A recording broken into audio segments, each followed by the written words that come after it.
mean, I was shocked, Skip. He went into the fourth quarter with only 2 fouls. Like, a player his caliber, I mean, you don't play defense no way. With the IQ you have, like, should never foul out.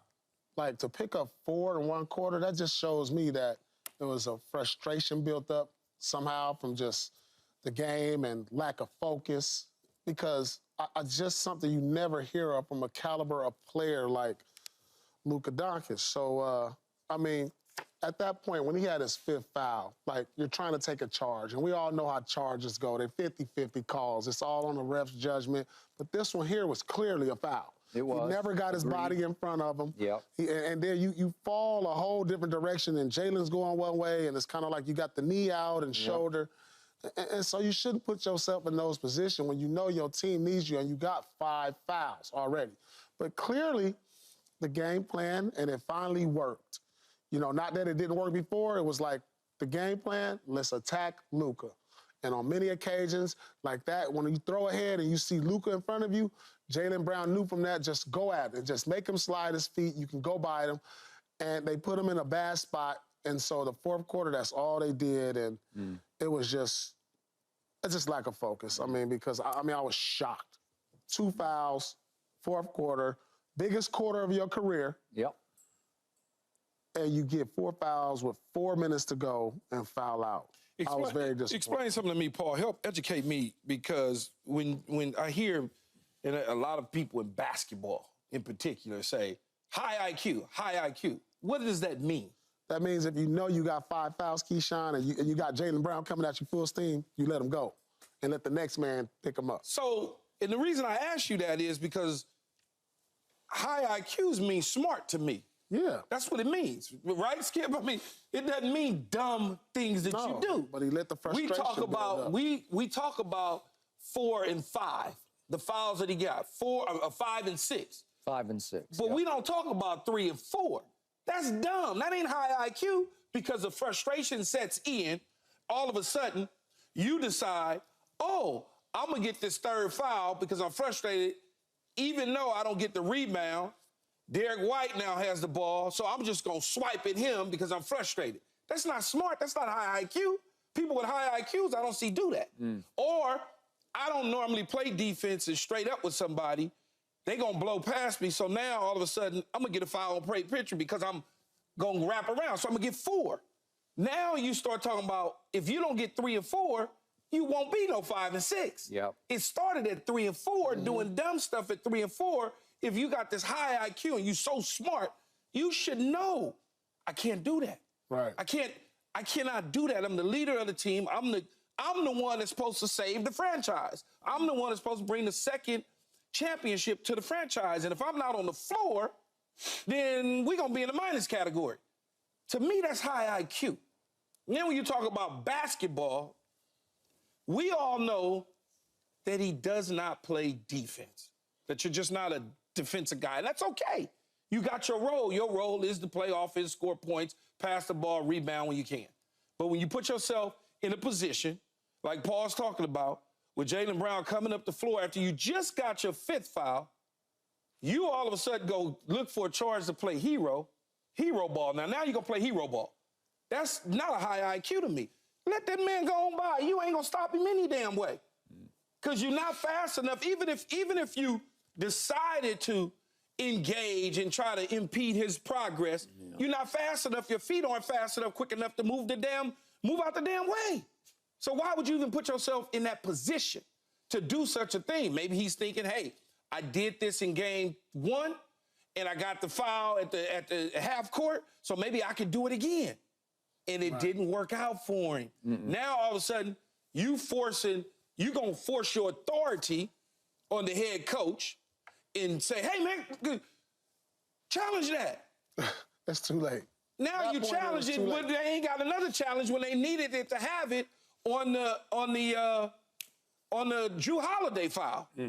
They can't even challenge that because they just use it up on yours. Correct. So it all goes back to foul number 3 before we even get to 6, Skip. Okay, I agree.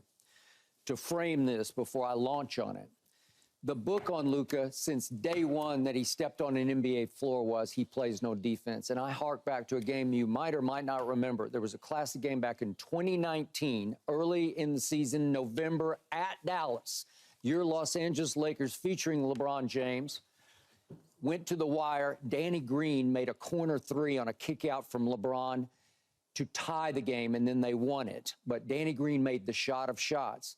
And after the game, Kyle Kuzma, one of your Lakers at that point, was quoted as saying, "We just passed the ball to whoever Luka was guarding." And that was the whole game plan. Just pass it. Whoever Luka's guarding, just let him shoot. Where's the duck?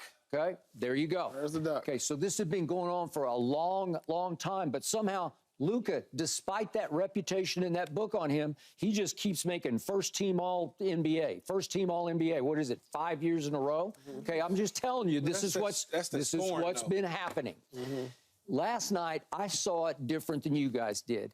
I saw Luka actually trying his ass off on defense and not knowing how. Like, all he knows to do, if he's going to try on defense, because this is the game of your life, this is do or die, the only way he knows to play defense is to clutch and grab. That's all, because it's all he's got. He's just going to reach and grab and reach, and he's going to be a step, half step late, and he's going to try to do this.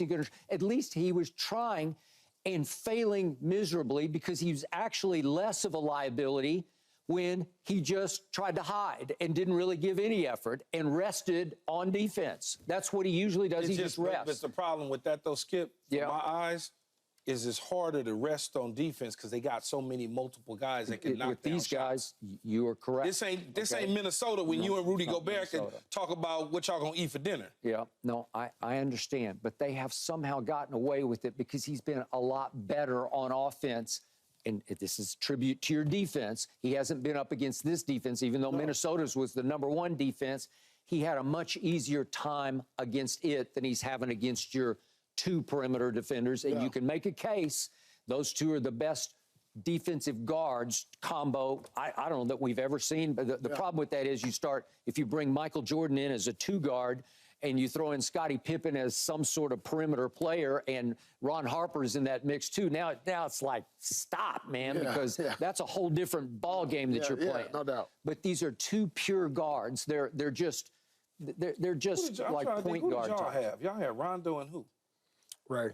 Backcourt. We're talking about just the backcourt right now. Yeah, but do you consider yourself a backcourt player? I mean, you kind of swung. I went in between 2 and 3. But when Ray got there, I went to the forward. Okay, all right. But you were a great defender. But do you qualify as a backcourt defender? No, okay, probably wouldn't. right. Okay. These are 2 All-NBA. I never made an All-NBA team, but like you got an argument there with if you consider Scottie a point guard, because I feel like he was a point guard. I understand. For the Bulls. No, I understand. And if you remember the '98 with Ron Harper, oh, he was long and quick. He was Artest-like to me. Okay, so I saw teams like the Charlotte team in one of the earlier rounds in '98. They couldn't get the ball past half court. I'm serious. And when they would, their offense was initiated from almost to half court. It's hard to you just have a hard time. And one thing that if he's going to be a champion, and you know this, Paul, and you know it too, Skip, is covering sports. If you're going to be a champion, you cannot allow things to frustrate you, because things starts to frustrate you,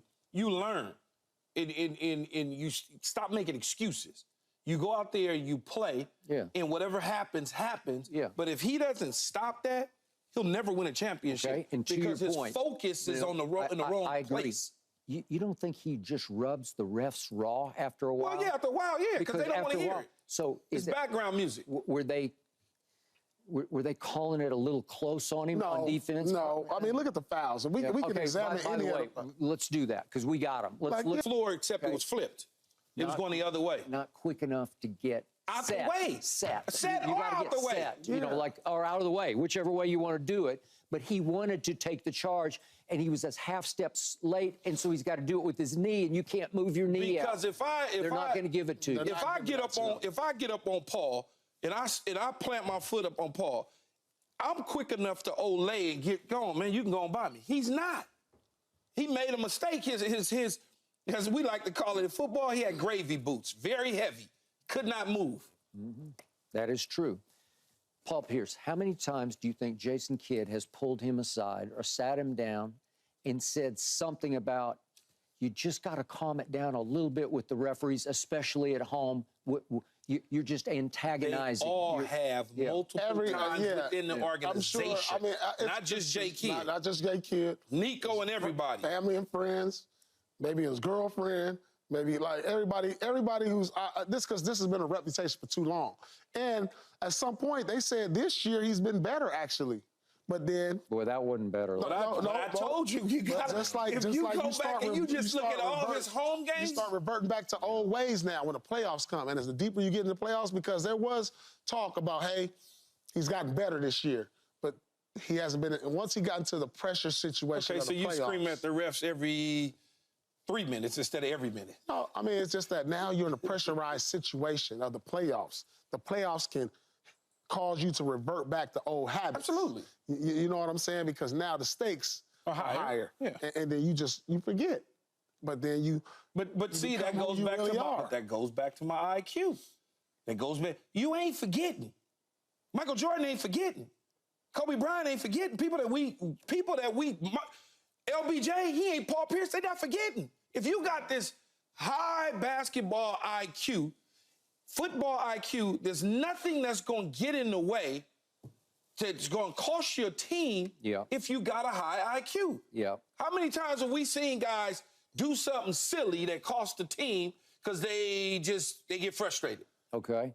I mean, it's not like he's getting a lot of technicals. He doesn't get a lot of technicals. But he has. I mean, he's gone through runs where he gets them. Yeah, he hadn't gotten any in these playoffs. Think about this. But just because you're not getting the technicals, your focus, when his focus is such, Paul, that he's worried about what the referees are doing instead of worrying about his defending or knocking down shots. Yeah. You sitting there, you trying to get a foul. You don't get the foul. Instead of getting I almost said something, instead of getting your butt back on defense, you running down the court with the slow refs. I mean, he wasn't getting back on defense, no way. But an effort, though. At least if you do that, my team ain't down 3-5, 4-5.